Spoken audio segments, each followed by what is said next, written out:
now present grade 4 practice paper 5 part C, and we are close to the end of all practice papers, and part C is the penultimate video presentation for all grade 4 practice papers. Part C, like A and B, will contain the solution of 12 problems, and of course C means that we are in the third section of 12 problems. We will begin at problem number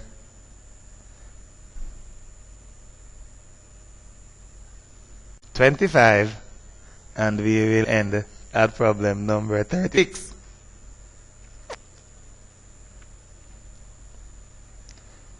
Here we have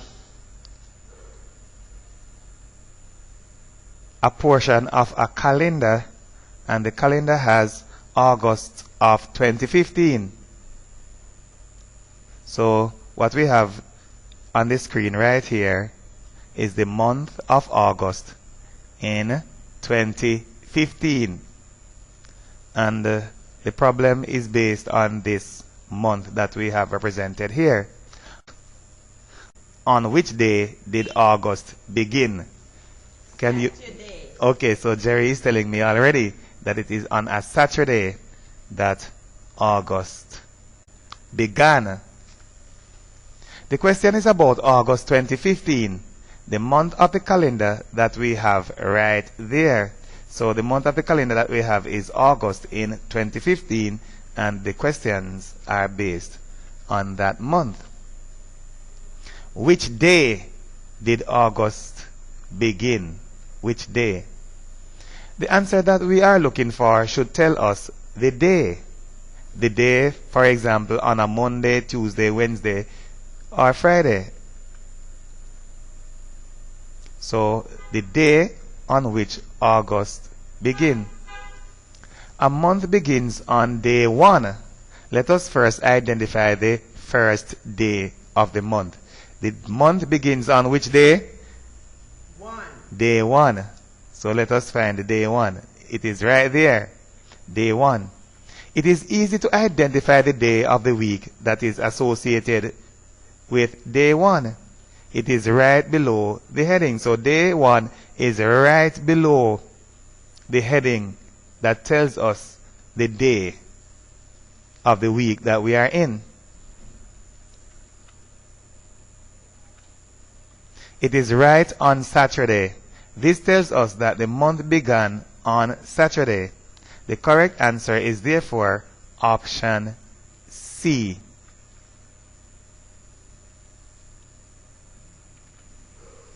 Which Thursday of the month was August 6th? Which Thursday of the month is August 6th? And this is a big question if it is just taken all by itself. However, the options that we have there will play the role like a guideline to tell us what our answer should be like. So the options that we have, the first, the second, the third, the fourth. Which Thursday? Is it the first, the second, the third Thursday, or the fourth Thursday of the month is August 6th? Thursday. The problem has to do with a particular Thursday. We are highlighting all of the Thursdays right there. And the Thursday that we are interested in is the Thursday that is on the 6th day. The Thursday in question is the 6th of the month. Which Thursday is the 6th day of the month? The days are in numerical order from top to bottom. So we have Thursday, and the Thursdays in the month are the 6th, the 13th, the 20th, the 27th. Those are all of the Thursdays that are in the month. So the one that is the 6th is the first, the 13th is the 2nd, the 20th is the 3rd, and the 27th is the 4th. The 6th day turns out to be the first Thursday. The correct answer is option A. Okay. Option A.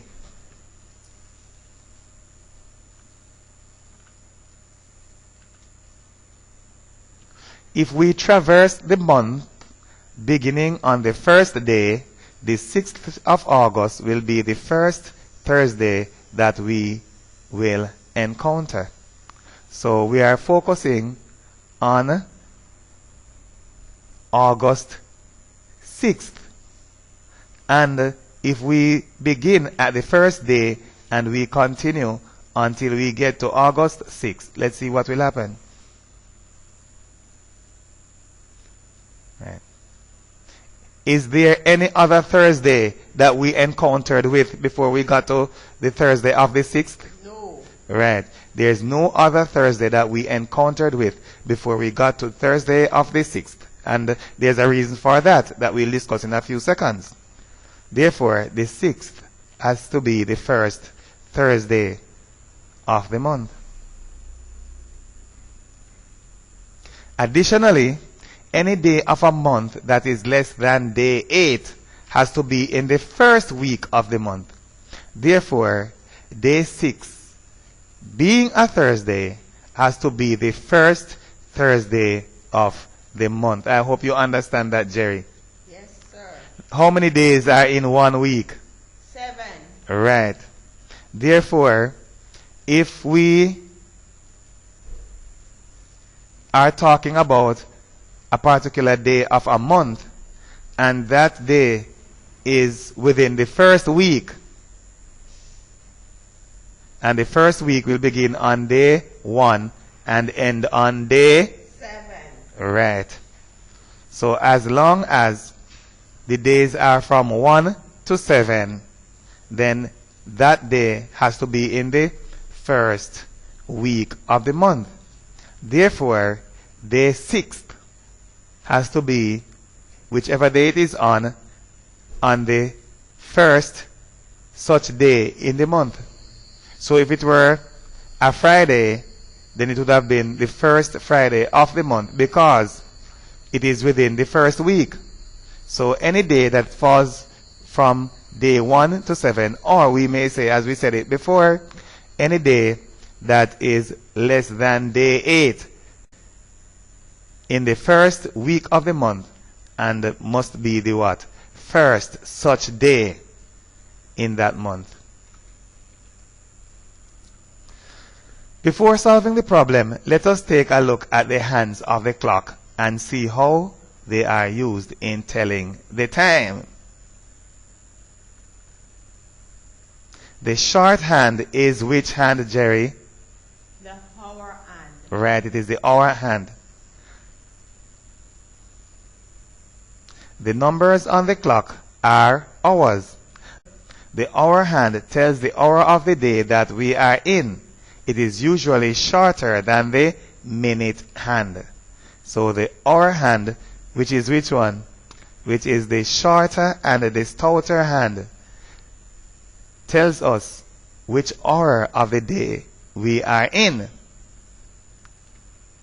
The longer hand is slimmer. So the longer hand is the slimmer hand, and it tells the minute of the hour that we are in. So the longer and slimmer hand is the minute hand. It is used to tell us what minute of the hour we are in. For the minute hand, the time between two consecutive numbers is equal to how many minutes, Jerry? 5. 5 minutes. So if the minute hand travels from 5 to 6, how many minutes that will be? 5. And if it travels from 10 to 11, how many minutes that will be? 5. Right. The time that it takes to go all the way around is 60 minutes, which are the number of minutes in an hour. So the hand will take 60 minutes to go all the way around the clock. As a matter of fact, we have how many numbers here, Jerry? All the way around, and we'll have how many hours? 2. we will have 12 hours. If we are taking a look at the minute hand, between any 2 hours, how many minutes that will be? 5. Do not forget that there are 12 hours all the way around. And we know that what? It takes 60 minutes to go all the way around because we have 12 hours and 5 minutes between each hour going by the minute hand. Therefore, we say what? 5 12s? 60. That is how we will arrive at the 60 minutes that are in an hour. So there we will begin where the minutes of the hour begin. And the minute of the hour will begin at 12. And for every digit that we encounter with, that will be by the minute hand, 5 minutes. And we can count with the clock. 5, 10, 15, 20, 25, 30, 35, 40, 45, 50, 55, 60. Also, the hour hand takes 12 hours to go all the way around the clock, while the minute hand takes only 1 hour. So the minute hand will take only 1 hour to go all the way around the clock. When the hour hand is between 2 hours, we may say that the time is after one of the hour and it will be before the other. Right here, the time is after 1 or before 2. We may even say that it is to 2. So our hand is not exactly pointing on 1. And it is not exactly pointing on 2. Therefore, what do we say? We say that that hour, or the time that is represented by the hour hand, is some time after the hour of 1. And it is also some time before the hour of 2. When the time is between 2 hours, the half in which the minute hand is located tell us whether to or after the hour is appropriate. What do we mean by the half? Well, we can consider that the clock may be divided into 2 halves. If the minute hand is in the first half, and as a matter of fact, the first half will go from 12 to 6. Go from 12 to 6, right? And if the minute hand is in that first half, going from 12 to 6, then after or pass is more appropriate. So the time that we have is after 1. So after is more appropriate if the minute hand is located in the first half, which goes from 12 to 6. If the minute hand is in the second half, going from 6 to 12, then 2 or before is appropriate. This is before 2. So the time that we have here would be by the minute hand, if it is located in this half, is more appropriately read as before the hour or to the hour. If the minute hand is on 6, it is on half an hour or 30 minutes. We may say that it is half past the hour. It is also half before the hour, but we never usually say half before the hour. We always say half past the hour. Right. So this half is the first half going from 12 to 6. The minute hand is here, then past or after is appropriate. The minute hand is here on this side, to or before is appropriate. However, if the minute hand is exactly on 6, because it is half an hour or halfway around, we will say that it is half past the hour. Surely, because it is half past the hour, it is also half before the hour. But we do not usually tell the time and say half before or half to the hour. We always say half past the hour. We have shown how we may determine the number of minutes of a particular hour by counting the minutes in a clockwise direction. We did that earlier on when we were showing that we had 60 minutes in an hour. So we have shown how we may determine the number of minutes after a particular hour by counting the minutes in a clockwise direction. The minute hand is on the to or before side, so the time is some minutes to 9. In this event, we count the number of minutes in a counterclockwise, or it is also called anti-clockwise direction. So notice that the minute hand is in the second half, although we did not put the dividing lines there. We know that the first half goes from 12 to 6, and the second half goes from 6 to 12. So the minute hand being in the half that goes from 6 to 12 is indicating some time before the next hour. And the hour that it is leading to, the hour hand is leading to, is the hour of 9. Therefore, this is saying some minutes before 9 or some minutes to 9. We will begin our counting at 12, which is the position of 0 minute. So we'll begin right there. Do not forget that we are not taking a look at the number of minutes after the hour, which we will do in a clockwise direction, but we are looking at the number of minutes before or to the hour. Therefore, we will count in what kind of a direction, Jerry?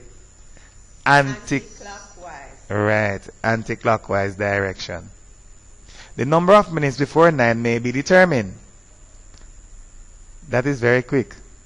In the ancient days, we usually cause the minutes to tick slowly. The illustrative minutes, that is, when we are illustrating. But we have caused that to speed up a bit. So we have how many minutes? 5, 10, 15. 15, and we are at where the minute hand is. So we are counting the number of minutes till we get to the minute hand. There we go. The number of minutes before 9 may be determined. The time may therefore be read as 15 minutes to 9 or 15 minutes before 9.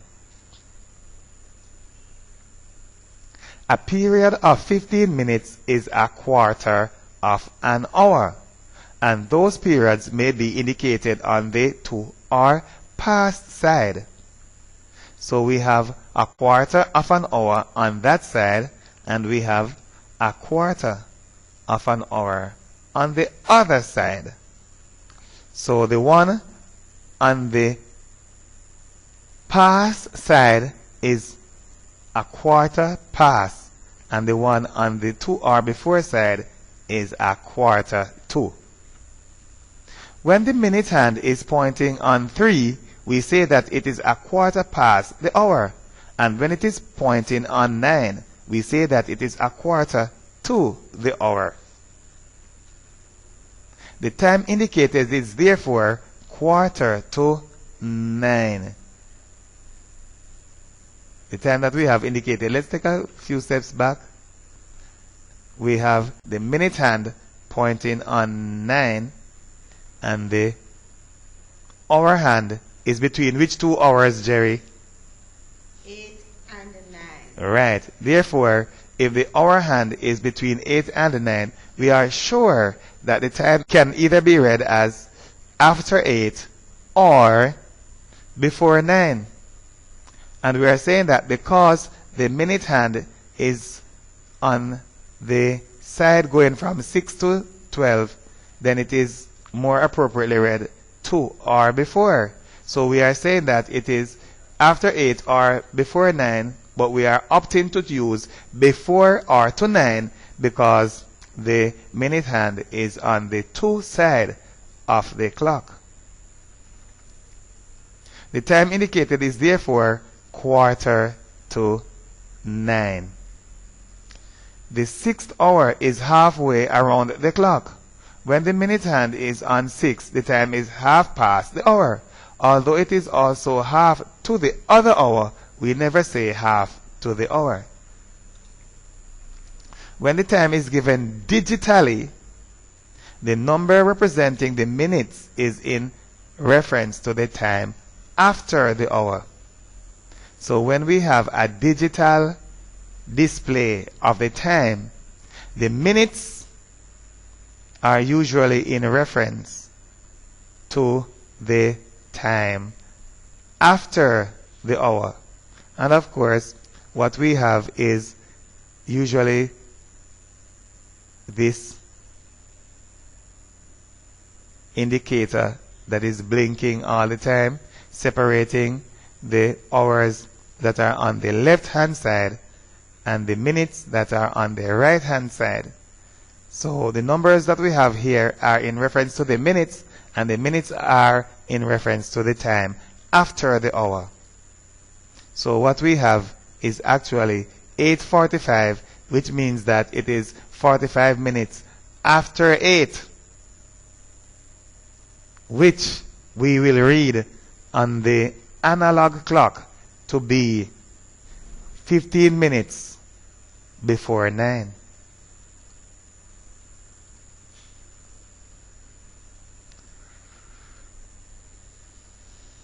When the time is given digitally, the number representing the minutes is in reference to the time after the hour, as we said before.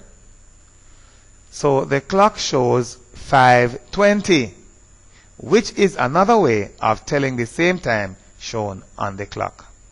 So which of the options that we have here is another way of telling the time that is shown on the clock? Which one is it, Jerry? Option D. Oh, so 20 minutes past 5. Let us see why it has to be 20 minutes past 5. The hour is 5 and the minute is 20. The 20 minutes that we have there tell us the time after the hour of 5. The time is therefore 20 minutes after 5. When telling the time, the words after and past are used interchangeably. That means if we say 20 minutes after 5, it is exactly the same time as saying 20 minutes past 5. Also, the minutes that we have on a digital display tells us the number of minutes after the hour.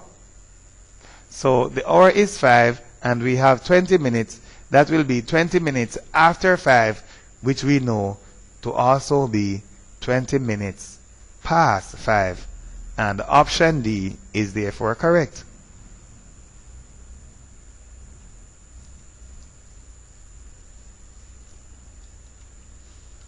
The clock shows 5:20, which is another way of telling the same time shown on the clock. The time that is given digitally and the time on the circular clock are the same, and the circular clock is more appropriately called an analog clock. One is digital and the other is analog, and they are saying the same time. The minutes that are given digitally are after the hour. We will count our minutes beginning at the 0 position, which is 12. Right, so we will begin at the 0 position, which is 12. Count the minutes until we get to that minute hand. 5, 10, 15, 20. Yes, surely it's 20. 20 minutes. 20 minutes. The number of minutes that we have causes the minute hand to be on the past or after side. So the number of minutes that we have indicated by the minute hand of the clock, 20, and the minute hand is on the after or past side of the clock. This confirms that the time is actually 20 minutes past 5, which is option D.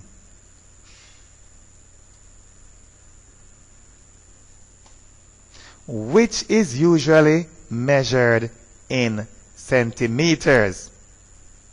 Which is usually measured in centimeters? Right. Which one is usually measured in centimeters? Height.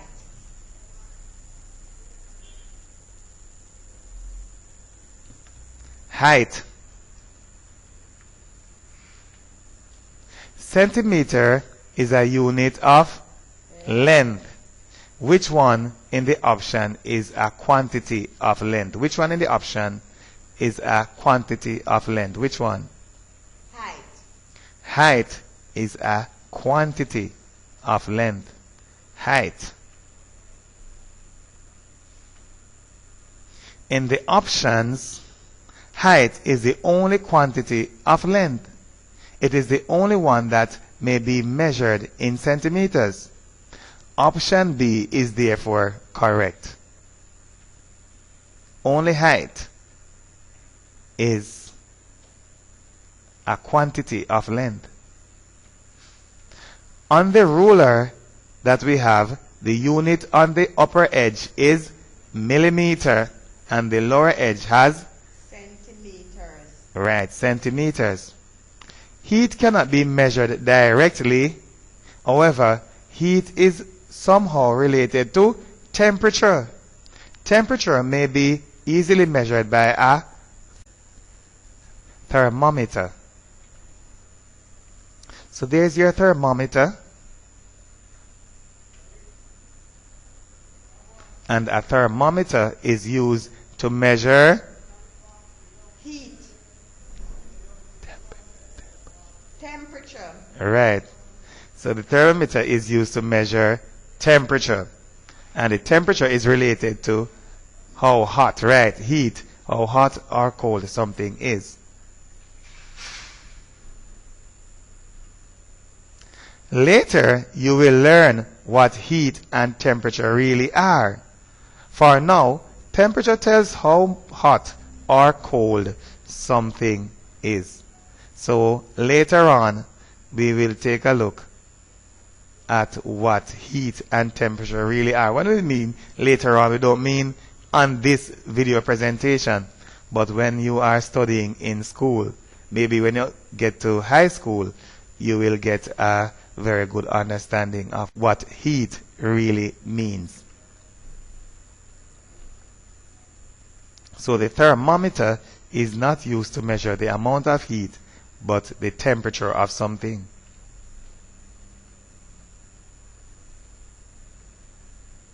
The volume is the amount of space that is occupied.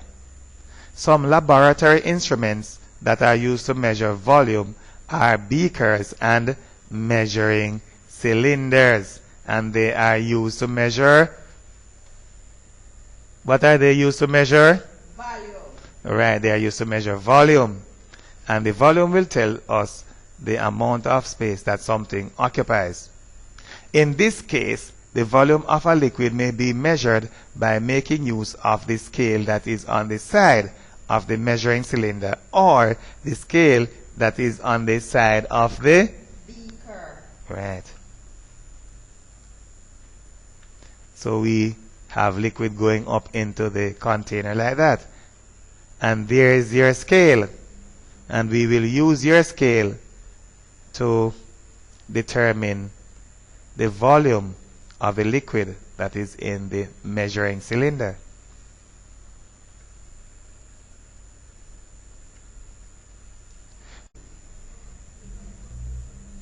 Weight is very easily measured, but its unit is not grams, kilograms, etc. And you imagine, as soon as somebody says, let me weigh something, the person will say that we are finding the number of kilograms, so we will say kilogram. How much does this weigh? 5 kilograms. That is not a correct answer, because the unit of weight is not kilogram and it is not gram. It is not any of those units of mass. Kilogram, gram, and so on, milligram, those are units of mass. Weight is very easily measured, but its unit is not grams, kilograms, etc. Those are units of mass. The mass tells us the number of very small particles that something is made up of. The weight of a body is the force by which gravity pulls on the body. So, mass tells us the number of very small particles that it is made up of, and weight tells us the force by which gravity pulls on the object. Because of the close relationship between weight and mass, although mass cannot be easily measured directly, it can be easily found, because there is a close relationship between weight and mass. An instrument that is used to measure mass is actually measuring weight. And the close relationship between mass and weight is used to arrive at the value of the mass. Therefore, any instrument that is used to measure weight may also be used to measure mass. And that difference between mass and weight has to be understood, and it has to be understood very quickly, because mass is the number of particles that are in a body, and the weight of the body is the force by which gravity pulls on that body. And there we have some instruments that may be used to measure mass, and they also may be used to measure weight. The instruments may be used to measure weight and hence be used to measure mass. The one that we have here is our basic balance. The one that we have here is a beam balance. And the one that we have over here is String balance. right, it's a spring balance. And some individuals may want to call this a scale, but we know better. The scale is the portion of it that has the marks and the numbers by which the mass or weight is indicated. That is, the value of the mass or weight is indicated. So the scale is what we have right here. Those marks in this diagram, it would be very difficult for the numbers to be placed there, but we know that a scale is accompanied by numbers so that we can tell quite easily the value of the mass or weight that is placed on that balance.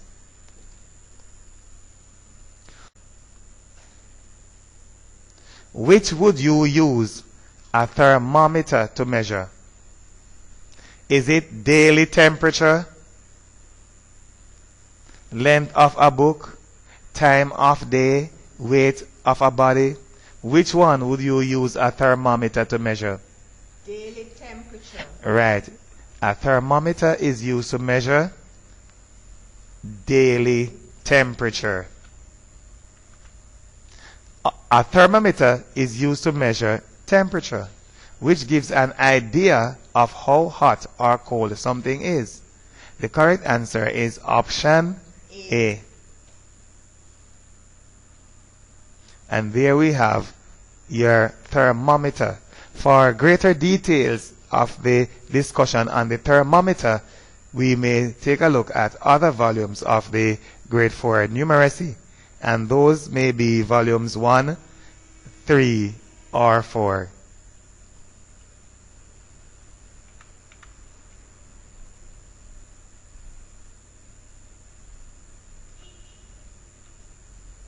The length of a book may be measured by a ruler. Regular classroom and laboratory items may be measured by using a ruler also. And there's your ruler.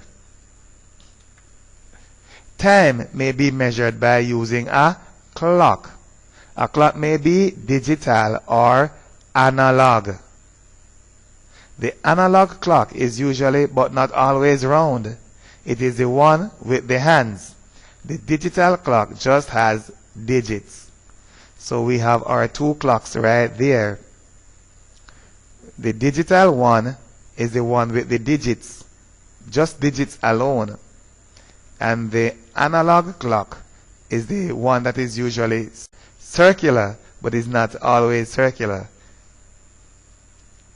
And it is the one that usually has the hands. Yes, our analog clock usually has hands. Mass and weight are not the same, but any instrument that may be used to measure mass, a similar one may be used to measure weight. And we have them right there, your spring balance, your basic balance, and your beam balance. What temperature is 8 degrees cooler than 30 degrees Celsius? What temperature is 8 degrees cooler than 30 degrees Celsius? What do we mean by cooler? Let us take a look.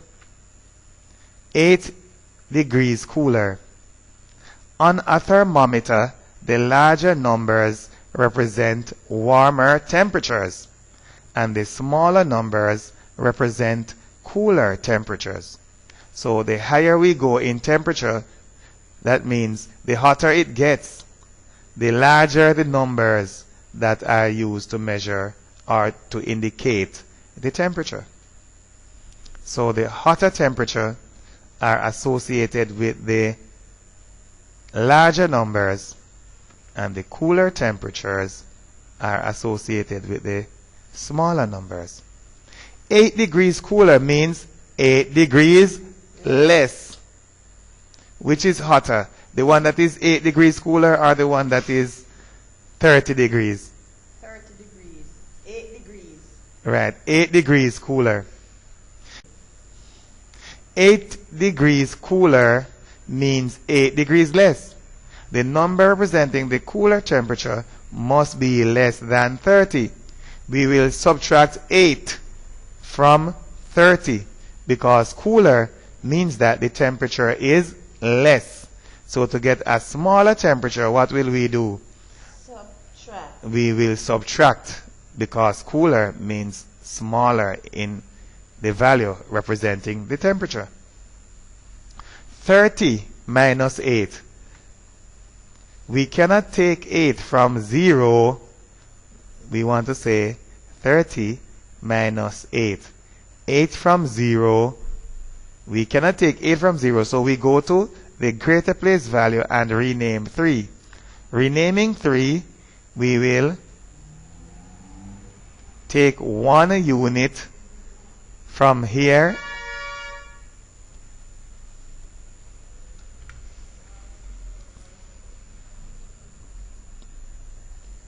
we will take 1 unit from here, leaving 2, and the other one will be placed in the present place value position. And we know that the present place value is smaller than the place value to the left. As a matter of fact, the place value to the left is always 10 times the present place value. Therefore, if we take 1 from the left and bring it to the present, it will be 10 of what we have here. So we have 10 and we had there 0. So we add the 0 to the 10 and the result is 10. And we write that by putting a small 1 here and a 0. So it is 1, 0, and we intend that it may be read as 10. 10 minus 8 is equal to 2. 2. And do we have anything to take away from this 2, Jerry?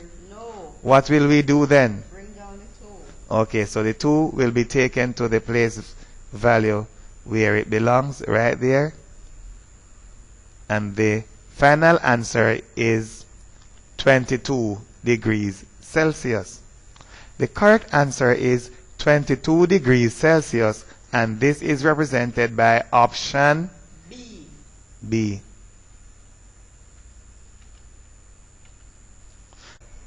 We could magnify the scale of a thermometer and use it as follows. So instead of doing a physical subtraction, we may take a look at the scale of a thermometer. There we have it.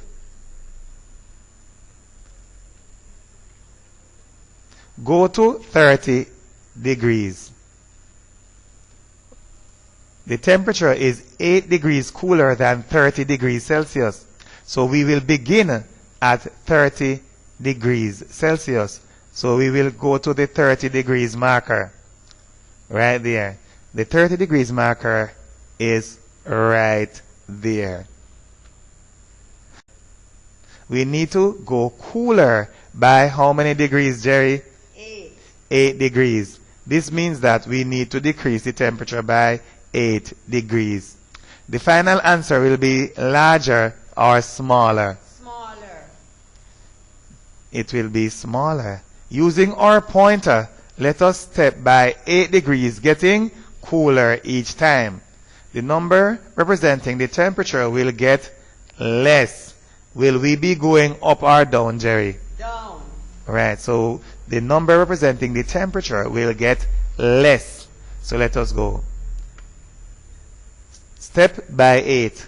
1, 2, 3, 4, 5, 6, 7, 8.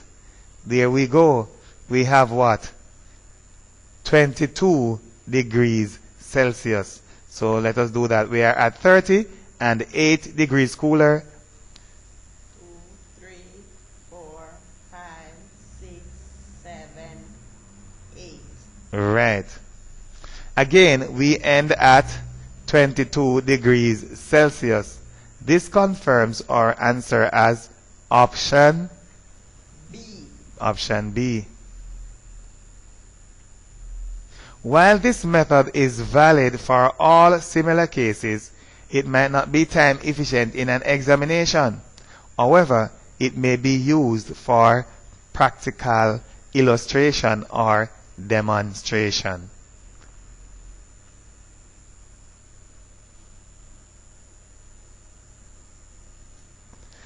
Which is likely to be able to contain a maximum of 5 milliliters of liquid? We have some details in this particular problem that we need to pay special attention to.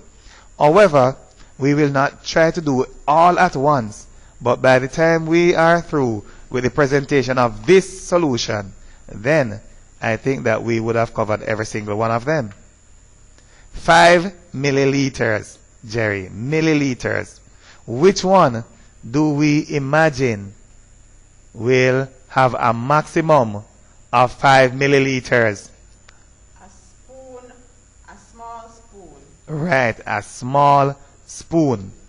And let us see how we might arrive at that, because it is for us to understand what 5 milliliters will be like. And some students will say, how on earth can we know what 5 milliliters look like?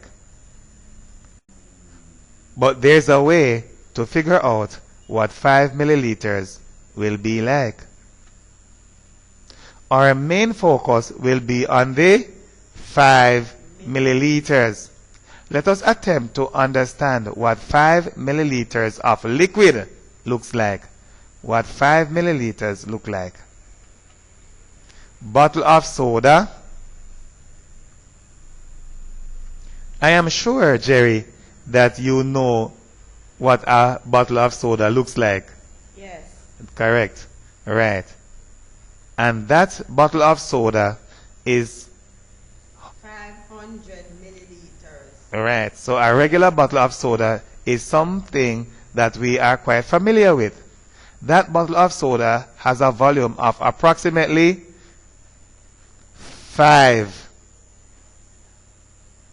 500 milliliters. So that bottle of soda has a volume of approximately 500 milliliters. There we go. 500 milliliters. Or a bottle of soda, 500 milliliters. So let us compare it with a volume of 5 milliliters. We have 500 milliliters, 5 milliliters. One is how many times the other, Jerry? 100. It is very clear that what we have here, 500 and just 5. So one is 100 times the other. Yes. So 5 times 100 is equal to 500. 5 times 100 is equal to 500. By the calculation that we have there, a soda bottle can hold 100 times the volume of 5 milliliters. Right. So a soda bottle can hold 500 times the volume of 5 milliliters. Which one is so small that its capacity will hold into a soda bottle 100 times? Which one, Jerry, is so small that it takes 100 of them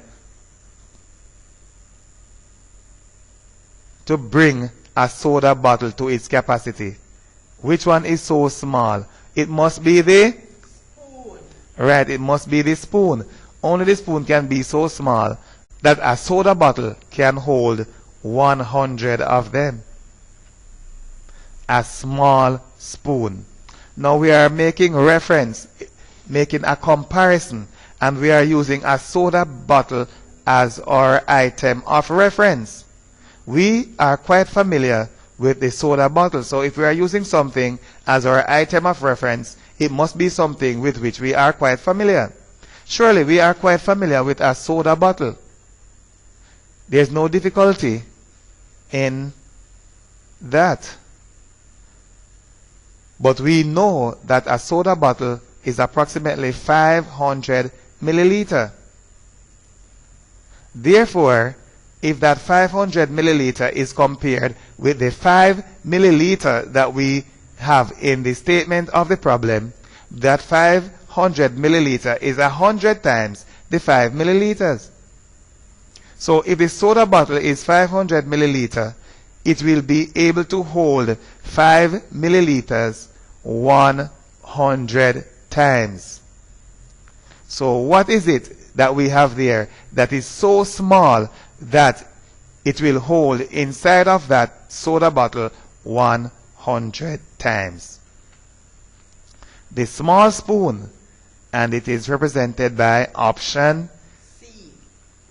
As a matter of fact, the only container that is smaller than the soda bottle is, as a matter of fact, the only container that is smaller than the soda bottle of 500 milliliter is the small spoon. It is the only possible correct answer. So we have a soda bottle, and that is 500 milliliter. We are talking about something with a volume of 5 milliliter, which is smaller than a soda bottle. Because it is smaller than a soda bottle, the item that we are looking for among the option has to be the one that is smaller than a soda bottle. As a matter of fact, the only one there that is smaller than a soda bottle is the small spoon. it is the only possible correct answer.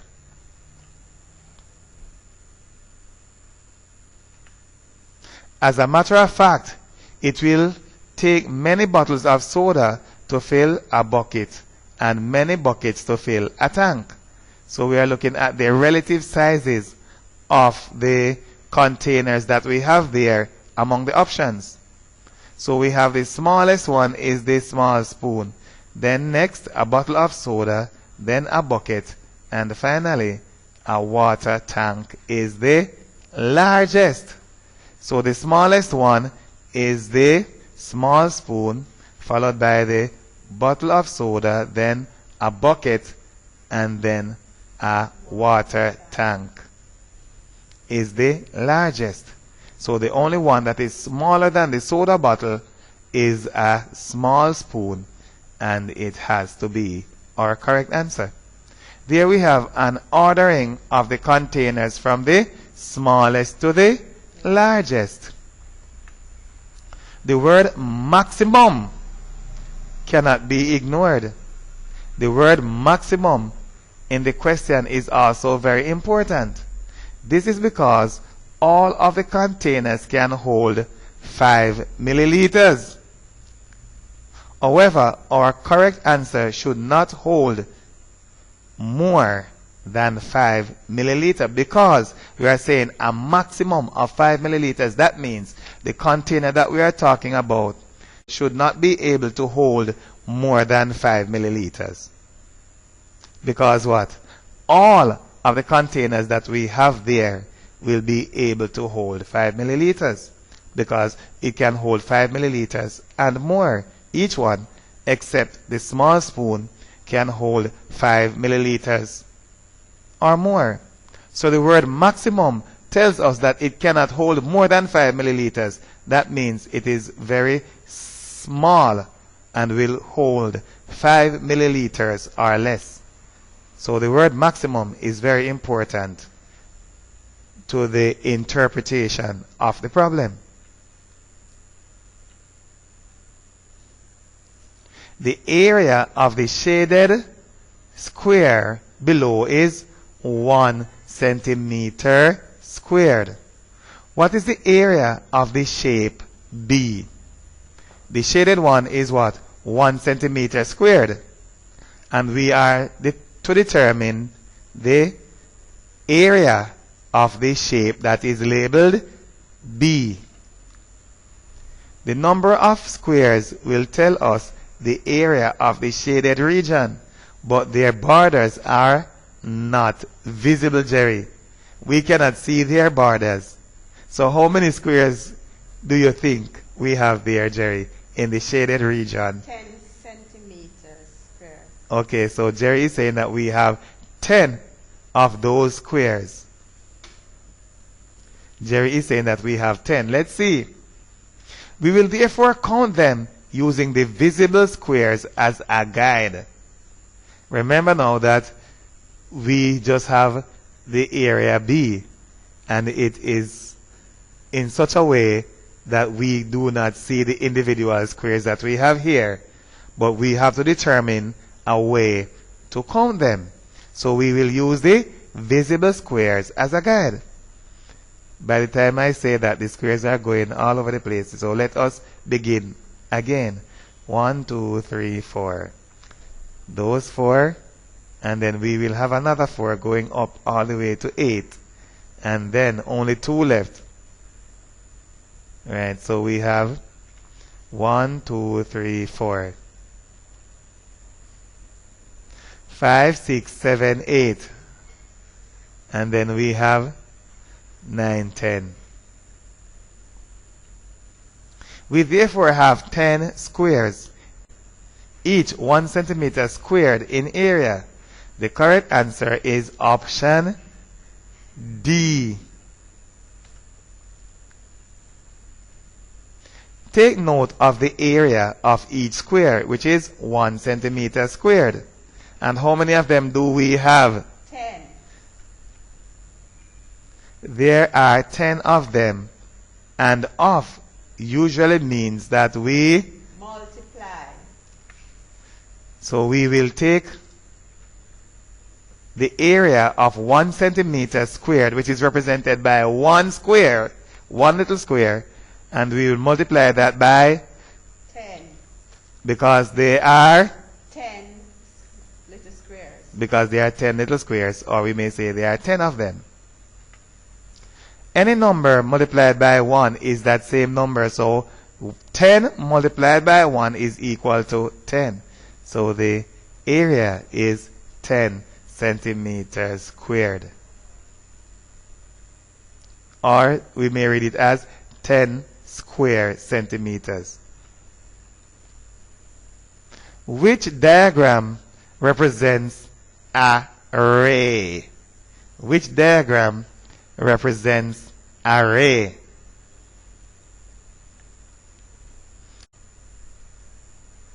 In the diagram,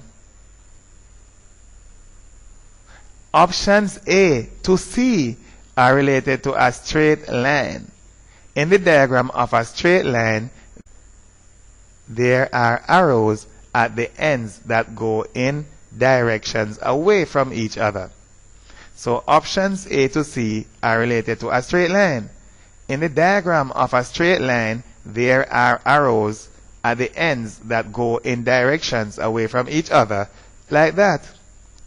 Notice that we have that straight, what we call here segment, and then we have arrows at the end, and the arrows are telling us that the line continues indefinitely. So that's a graph or a diagram of a straight line. Those arrows indicate that a line has no end. It continues how? Indefinitely in both directions. Others may say that a line continues to infinity in both directions. Option C is a diagram of a straight line. Option C is the diagram of a straight line. Option D represents a vertex with an indicated angle. The curved line is used to indicate the angle. Look at that curved line, Jerry. That is used to indicate the angle. So what we have there is a vertex with a marked angle in option D, and the curved line is used to indicate the angle. A line segment is a segment or section of a line. A line segment has a definite or fixed length. It therefore means that the length of a line segment may be measured, while the length of a line cannot be measured. A line segment is a portion that is segmented, cut off, or removed from a line. The most notable features of a line segment are its two endpoints. The segment is the region between those 2 points. The points are very important because they show where the segment ends. Although they are important in identifying a line segment, sometimes line segments are not drawn with those enlarged points shown. So there we have our line segment. If we have a portion that is cut off from a straight line and we have it bounded by those large dots representing endpoints at either ends, then we are sure that that represents a line segment. Option A is the one which represents a line segment. Which diagram represents a ray? Option B represents a ray. A ray is like a beam of light when you turn on a flashlight. It is emitted, it emanates, or it emerges from a single point. The direction of the ray is always away from that fixed point. So your ray begins at a fixed point and it goes away from that fixed point. When you turn on a flashlight, the beam goes out from where the bulb is and it goes away from the bulb onto the wall or into the streets or into any direction that you point your flashlight. So that is a diagram of a ray. The diagram of a ray contains a single point and a single arrow. The point shows the beginning of the ray and the arrow shows the direction in which the ray is traveling. The ray continues indefinitely, or some may say to infinity, in the direction of the arrow. A ray therefore does not have a fixed length. Its length cannot be measured. So option B is our ray. Option B is the one which represents our correct answer. That is our ray.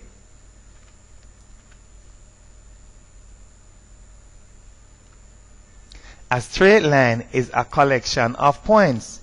Therefore, it is not always necessary to show the endpoints of a line segment. A line segment always ends at 2 points, whether or not we indicate them with large dots. So as long as we have a line segment or a line is a collection of points. So if we do not show these large dots, because a line segment is a collection of points, then the diagram is still representing a line segment.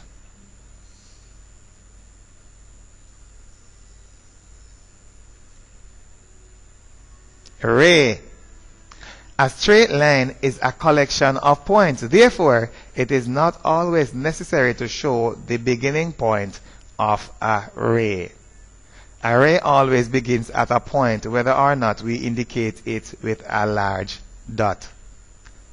So even if we do not have the large dot at the end, it does not mean that we do not have a beginning point, because the line segment is a collection of dots or points. However, rays and straight line must have their accompanying arrows to show the direction of travel.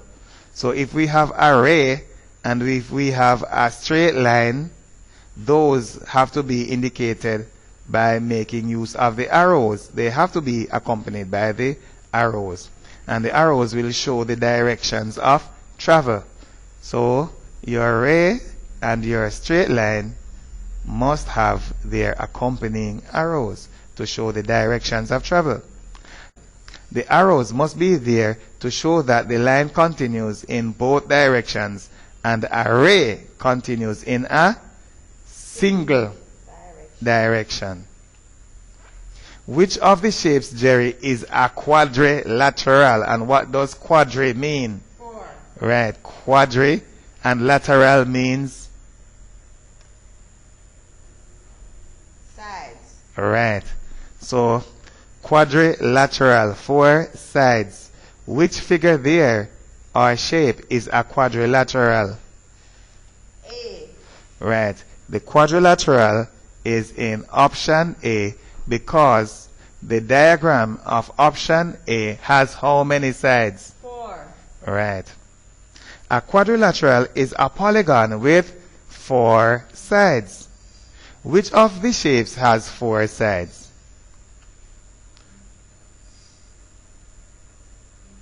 2, 3, 4. For a shape to be a polygon, it must be made up of only straight line segments. Option A is a 4-sided polygon. It is a quadrilateral. So option A is the correct answer. What shape is option B? What shape? Triangle. Okay, option B is a triangle. How do we know that it is a triangle? Because it has 3 sides. And the word tri means? 3. Right. So a triangle has 3 angles. But it has 3 angles because it has how many sides? 3. Right. And where we have the pair of sides meeting, there's an angle. A pair of sides meet here, we have an angle. And a pair of sides meet here, we have another angle. So we have how many angles? 3. So we have a triangle. 3 sides. So there we have our triangle. Option B is a 3-sided polygon. It is therefore a triangle.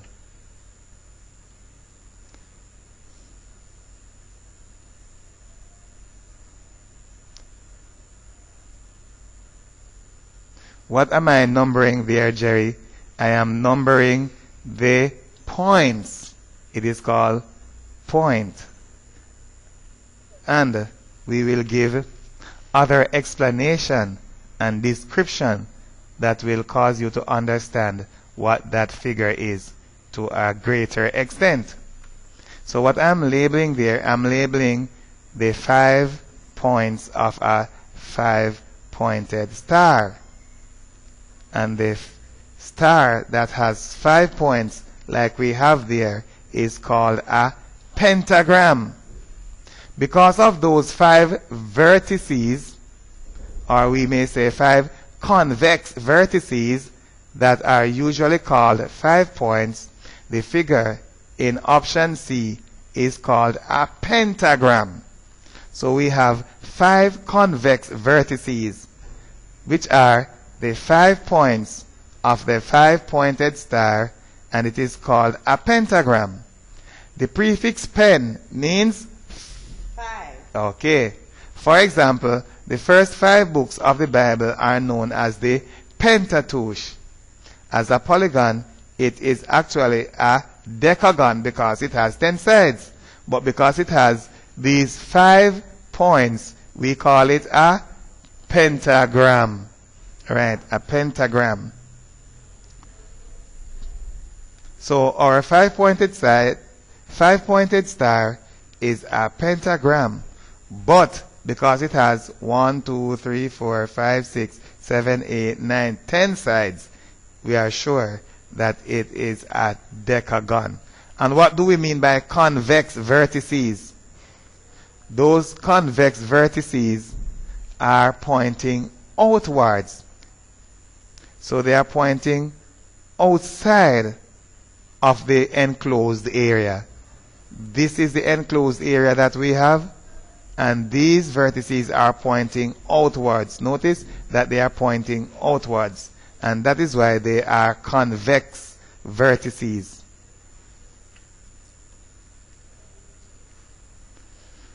How many sides does that diagram have, Jerry? 7. It has 7 sides. 7 sides. It is a 7-sided polygon. The polygon in option D has how many sides? 7 sides. It is called a heptagon. The pronunciation should not be confused with hexagon, which has 6 sides, and heptagon, which has 100 sides. Right. So heptagon has 7 sides. Heptagon has 7 sides. Hexagon has 6 sides. And a hectagon has how many sides, Jerry? 100. 100 sides. We will take a closer look at our pentagram, which is our 5-pointed star, which is also a 10-sided polygon, and therefore may be called a decagon. Decagon. Although a pentagram is a 5-pointed star, it is a polygon with 10 sides. It is a decagon. The prefix dec means 10. For example, decameter, decimeter, and decimal. Of course, the way that it is pronounced, the C is sounded here, is because of the vowel that follows. If the vowel is an A or an O, it is dec. If it is an I or a C, it is des. So it is decameter, decimeter, and decimal. That prefix means 10.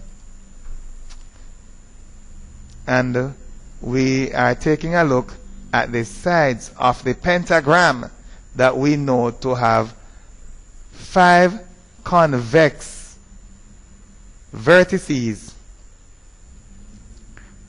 And also we are showing that it has a total of 10 sides. The 5 convex vertices are the 5 points. Convex vertices point outwards, as we discussed before. However, take a look at that. Those are not the convex vertices. Those are the other vertices. And those vertices point inward. So they are pointing inside of the area, and they are therefore known as concave vertices. The pentagram also has 5 concave vertices. Those are the vertices that point inwards. It has 10 vertices in all. It has convex vertices that are called the 5 points of a pentagram. And it has 5 concave vertices that we have just labeled right here. It has 10 vertices in all. As a matter of fact, if the polygon has 10 sides, it will also have 10 vertices. The perimeter of the pentagon is 19 centimeters. It is called a pentagon because it has how many sides, Jerry? 5. Right. Its perimeter is 9 centimeters. What is the length of the side that is marked X? And the perimeter is what, Jerry? What do we mean by the perimeter? The perimeter is round. Right. It's the measurement all the way around the object. So the perimeter will be the measurement all the way around. Our goal is to find the length of the side X, and we have the perimeter already. So the measurement all the way around is already given to us, and it is given to us as 19 centimeters. The perimeter is the measurement all around. It is equal to 19 centimeters. 19 centimeters is equal to the sum of all of the sides. 19 centimeters equal to the sum of all, not sum, all of the sides. So we'll begin there. That one is 2 centimeters. Then we have 4. And what will we have next? 4. Right. And finally 2. but we need to include the missing side that is called X. it is called X. To simplify the expression, we may add the known values. So instead of keeping those values that we have, we may just add these to give one value. So all of those added together will give us 12. So we have 19 is equal to 12 plus X. Why? Because 2 plus 4 plus 4 plus 2, that's equal to 12. So 19 is 12 plus X. The sum of X and 12 is? 19. We need to answer the question. What number do we add to 12? And the result is 19. What number? 7. Okay. The number that we add to 12 and the result is 19 is 7. At this stage, students need to know how to reverse a process.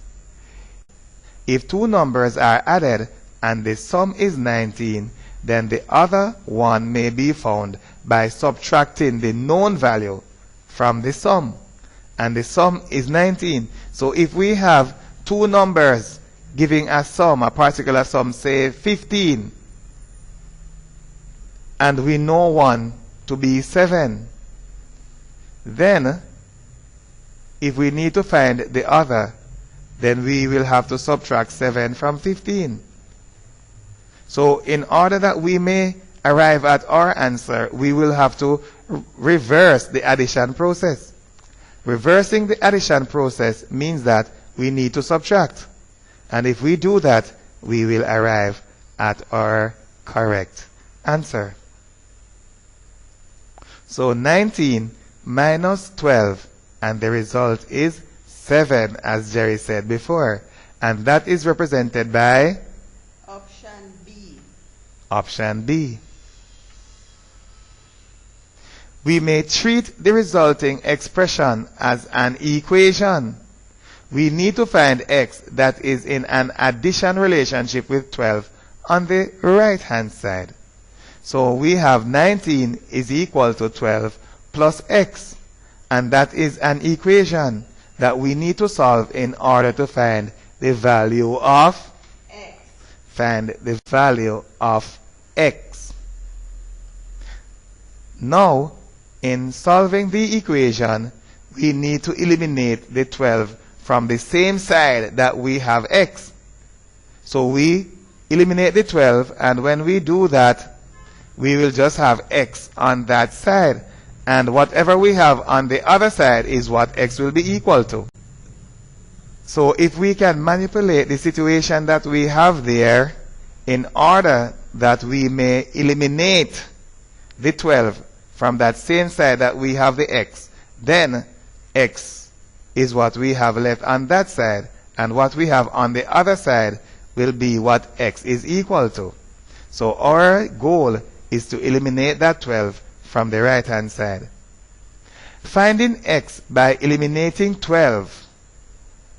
Find x by eliminating 12. Subtracting 12 from 12 gives 0, and will cause 12 to be eliminated from the right hand side. So 12 is on that right hand side. To eliminate that 12, we subtract 12. 12 will be eliminated. Both sides of an equation must always be balanced. Keep the equation balanced by subtracting 12 from the left hand side also. So we need to find x. Therefore, we need to eliminate anything that is on the same side as x. On the same side as x, we have 12. We need to eliminate 12, therefore. Eliminating 12 means that we need to subtract 12 from that right-hand side. But we have an equation, and we cannot just do something to one side, else it is not going to be balanced. In order to keep the equation balanced, we subtract 12 from the left-hand side also. 19 minus 12 is equal to 7. And 12 minus 12 is equal to 0. So on this left-hand side, we have 19 minus 12 will give us 7. And on the right-hand side, the 12 will be eliminated, and we will just have x alone. As a matter of fact, 12 minus 12 is equal to 0. And if we add 0 to x, what will be the result? X. Right. So 7 is equal to x. And it is very bad manners for us to leave an equation solved like that. We need to have our solution with what we are attempting to find on the left-hand side. It is not good to have the solution of an equation with the answer on the left-hand side. Therefore, we will turn the beat around.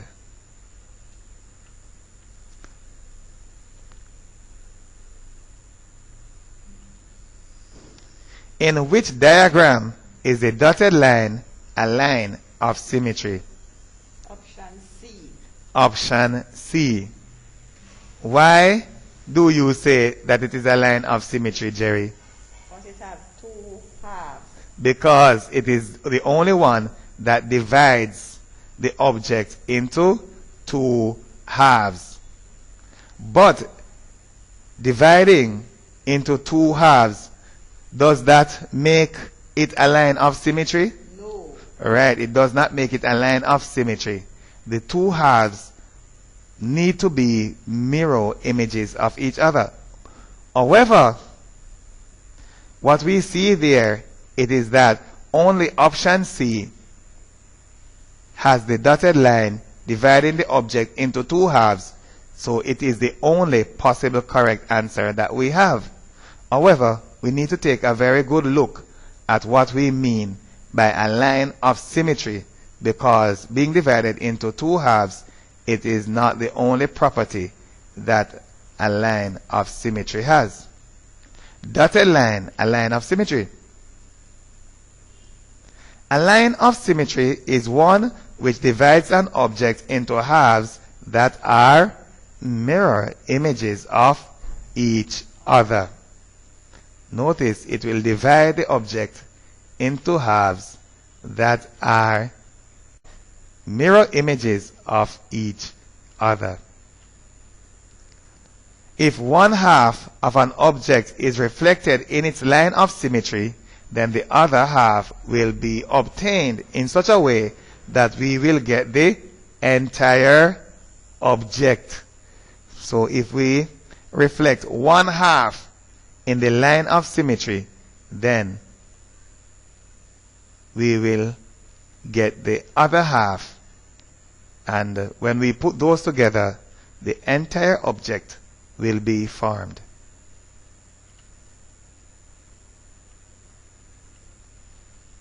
If an object is reflected in a mirror line, it is as if it is flipped over or inverted. Inversion does not mean that it is upside down. In mathematics, something that is flipped over sideways is also inverted.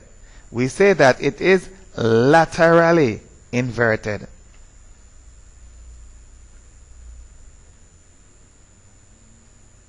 So, what do we notice? One half is flipped to the right side and flipped to the left side, and we have the entire object generated. Do you see that, Jerry? Yes. Okay. Notice that when one side of the heart is flipped over, the other side is formed. That is the effect that a mirror line should have on an object, and the line of symmetry on each side of an object. So notice it may form one side and then the other side, and then the entire object is formed. That is the effect that a line of symmetry has on an object, and also the mirror line on each half of an object.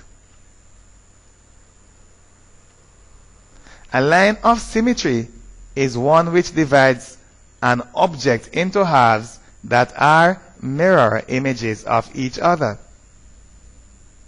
We have seen that before.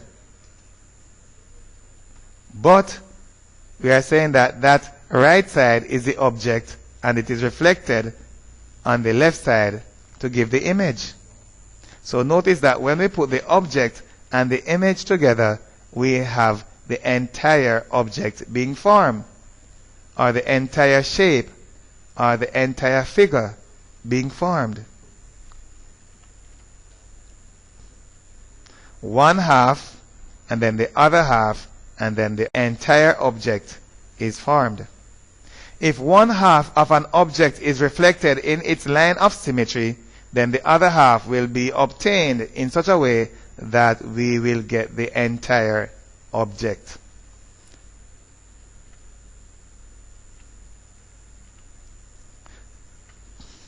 A line of symmetry is therefore like a mirror, right? With one half of the figure, whichever one, being the object which is reflected, to give the other half, which is the image. So, a line of symmetry is like a mirror, and we may reflect in that mirror line any half of the object. It does not matter which half.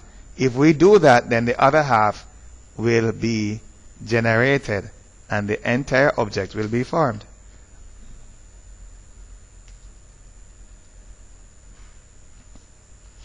If we have one half and the mirror line, when we reflect the half, the other half will be generated and the entire object will be the result.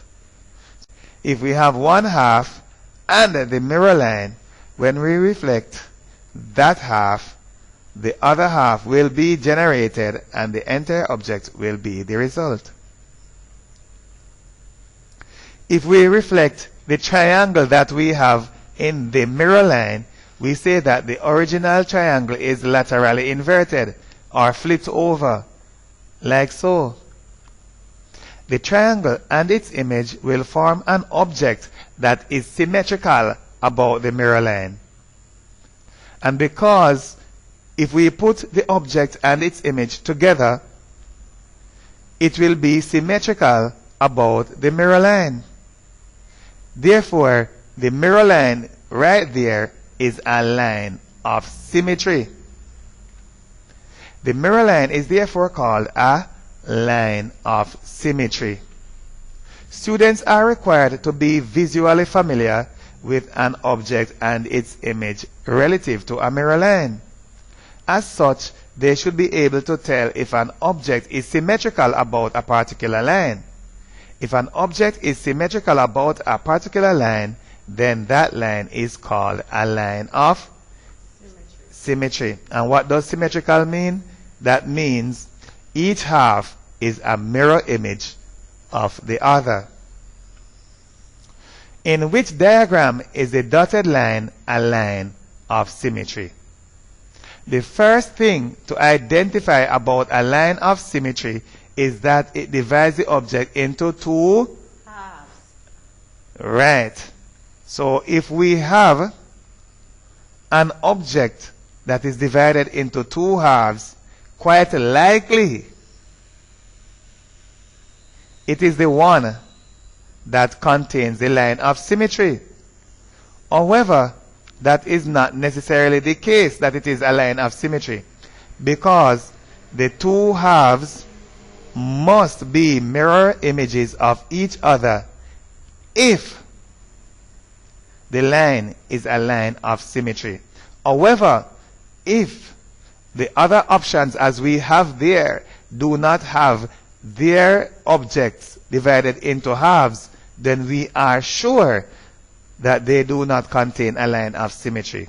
So we may eliminate options A, B, and D because the dotted line does not divide them into halves. So first, they will have to be divided into halves. If the two sections cannot be identified as halves, then the dividing line cannot be identified as a line of symmetry.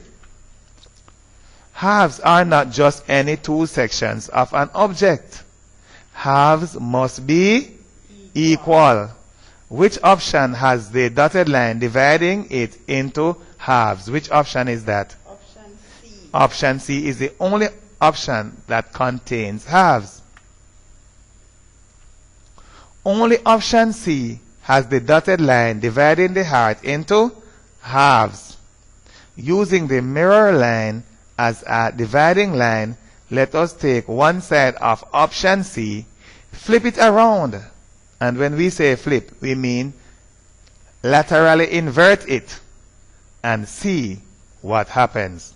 So in option C, we know that it is divided into halves, and it is plain to us that the halves are mirror images of each other, but we will take steps to ensure that we demonstrate that the halves are actually what? Mirror images of each other. So do that. We have a beautiful red heart as we have on Valentine's Day. But Jerry does not celebrate Valentine's Day. So let us go again. There we have each side being generated when we laterally invert one half of the heart about the dotted line. When one half is flipped over, which is laterally inverted, the other half is generated, resulting in the entire heart being formed. So because of that, we are sure that the dotted line is a line of symmetry.